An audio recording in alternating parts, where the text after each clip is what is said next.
یہ بیٹا خواتین کا بالوں کا کلر کروانا، بالوں کو خواتین کے لیے یا مردوں کے لیے بھی کسی بھی طرح کا کلر ہو، لال، پیلا، نیلا، گلابی ڈائی کرنا، بالوں کو رنگنا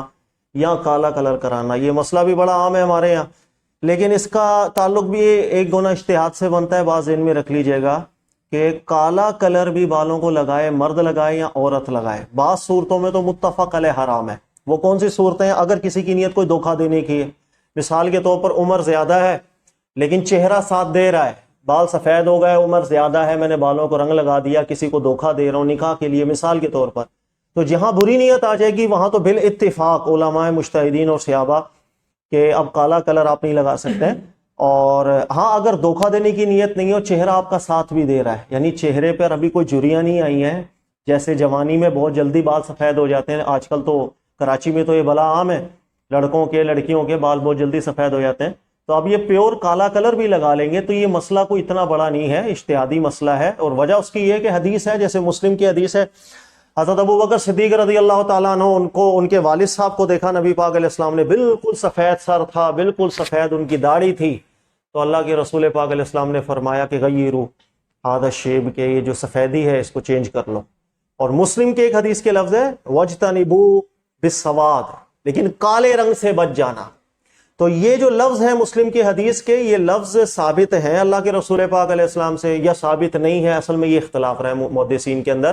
کچھ محدثین ایسے ہیں جو کہتے ہیں یہ جو کالے رنگ سے بچو یہ جملہ نبی علیہ السلام سے ثابت ہے، لہذا وہ محدثین ان کا موقف یہ جاتا ہے کہ کالا رنگ نہیں لگانا چاہیے، نبی علیہ السلام نے منع فرمایا تو منع فرما دی۔ لیکن یاد رکھیے گا بہت سے محدثین ایسے جن کے نزدیک یہ جملہ ثابت نہیں ہے، بلکہ یہ جو راوی ہے اس کا یہ کلام ہے مدرج جسے کہا جاتا ہے، یہ نبی پاک علیہ السلام کا فرمان عالی شان نہیں ہے، اس لیے کہ جتنے مزید طرق ہیں اس حدیث کے وہ دیکھ لیں، ان سب کے اندر وجتنبوا السواد کا لفظ نہیں آتا، بلکہ اس حدیث کو ابو زبیر نے روایت کیا نا،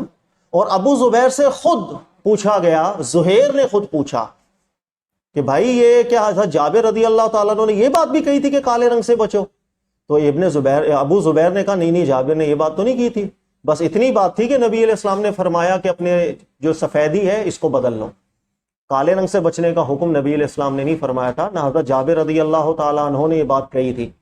تو یہ جو لفظ ہے نا وَاجْتَنِبُوا بِالسَّوَادِ کے کالے رنگ سے بچو، محدثین کے اندر یہ اختلاف رہا ہے، بعضوں کے نزدیک ثابت ہے، بعضوں کے نزدیک ثابت نہیں،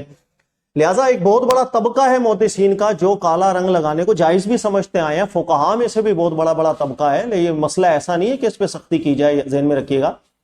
بھائی۔ مثلا ابن جوزی ہیں، محدث بھی ہیں، انہوں نے پورا ایک رسالہ لکھا ہے الشیب والخضاب، جس کے اندر وہ اتنی کثرت کے ساتھ روایتیں لائی ہیں حضرت عمر فاروق سے کہ وہ کالا رنگ لگاتے تھے، سعد بن ابی وقاص سے کہ وہ کالا رنگ لگاتے تھے، حضرت مغیرہ بن شعبہ سے وہ کالا رنگ لگاتے تھے، حضرت علی ابن طالب رضی اللہ تعالیٰ عنہ سے وہ کالا رنگ لگاتے تھے، امام حسن سے امام حسین سے وہ کالا رنگ لگایا کرتے تھے، اور اس میں بہت سے صحابہ کرام کی حدیثیں تو سندن بھی صحیح ہیں، کچھ کی ضعیف بھی ہیں، لیکن جیسے حضرت حسن ہے، حضرت حسین ہے، کالا رنگ لگاتے تھے، بالاتفاق محدثین کا اختلاف نہیں، یہ سند صحیح ہے۔ اور بات صرف اتنی نہیں ہے کہ حضرت امام حسن اور حسین جو ہے وہ کالا رنگ لگاتے تھے، بات یہ ہے کہ وہ نبی پاک صلی اللہ علیہ وسلم سے جو نسبت رکھتے تھے، اگر غلط کام کر رہے ہوتے دیگر صحابہ ان کو یہ کرنے نہ دیتے، اس لیے کہ آپ کو دیکھ دیکھ کے لوگوں نے سنتیں سیکھنی تھی، لہٰذا یہ بہت بڑی دلیل ہے کہ اگر نبی پاک علیہ الصلوۃ والسلام سے کالا رنگ، پیور کالا رنگ لگانا منع ہوتا تو امام حسن ہو، امام حسین ہو یا دیگر صحابہ کرام ہو وہ کالا رنگ بالکل نہ لگاتے۔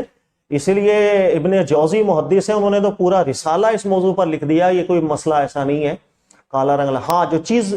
احتیاط کرنے والی ہے وہ ذہن میں رکھیے گا، اللہ نے قرآن میں فرمایا من حرم زینت اللہ التی اخرج لعبادہ، اللہ نے زینت کو حلال رکھا ہے، لہذا زینت کو حرام کرنے کے لیے ایک مضبوط دلیل چاہیے ہوتی ہے،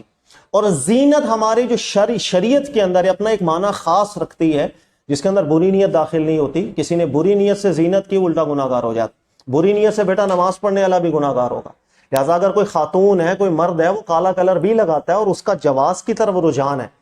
تو اگر وہ بری نیت سے لگائے گا، کسی کو دھوکہ دینے کی نیت ہے یا اجانب میں فتنے کی نیت ہے، گناہ گار ہوگا، لیکن اگر دھوکے کی نیت اس کی نہیں ہے، محل پہ زینت کی نیت ہے، تو ٹھیک ہے، پھر ہم منع نہیں کر سکتے اس کو۔ اچھا اسی طریقے سے مسلح نہیں ہونا چاہیے، مسلح کا مطلب ہے کہ کسی بھی طرح کا کلر اگر خاتون لگاتی ہیں، مثلا بالوں کو نیلا، پیلا، لال، گلابی، کسی آج کل تو ہزاروں طرح کے کلر آ رہے ہیں، اس میں ایک ضابطہ ذہن میں رکھ لیجئے گا کہ آپ کے عرف کے اندر اگر وہ کلر آپ کے بالوں کو اچھا لگ رہا ہے، کوئی دیکھ کے یہ نہیں بولے آپ نے تو شکل بگاڑ لی، اگر تو اچھا لگ رہا ہے وہ بھی زینت کے حکم میں جائے گا، ممانت میں داخل نہیں ہوتا، یہ بھی ذہن میں رکھیے گا، کوئی ایسا مسئلہ نہیں ہے۔ لیکن اگر آپ کے عرف میں، آپ کے ماحول اور معاشرے میں جہاں آپ رہتے ہیں، آپ نے بالوں کا ایسا کلر کروا لیا کہ وہ کلر ہر کوئی دیکھنے والا وہ یہ بولے کہ آپ نے تو شکل ہی بگاڑ لی اپنی، تو یہ مسئلے کے حکم میں چلا جاتا ہے، یہ زینت کے حکم میں نہیں جاتا۔ زینت کہتے ہیں سجنا، آپ نے الٹا اپنے آپ کو بگاڑ لیا۔ تو یہ چند چیزیں جن کی احتیاط کی جاتی ہے، باقی کالا کلر سے بچنا، پیور کالے کلر سے بچنا بہت احتیاط کا تقاضا ہے، اس میں کوئی شک نہیں ہے،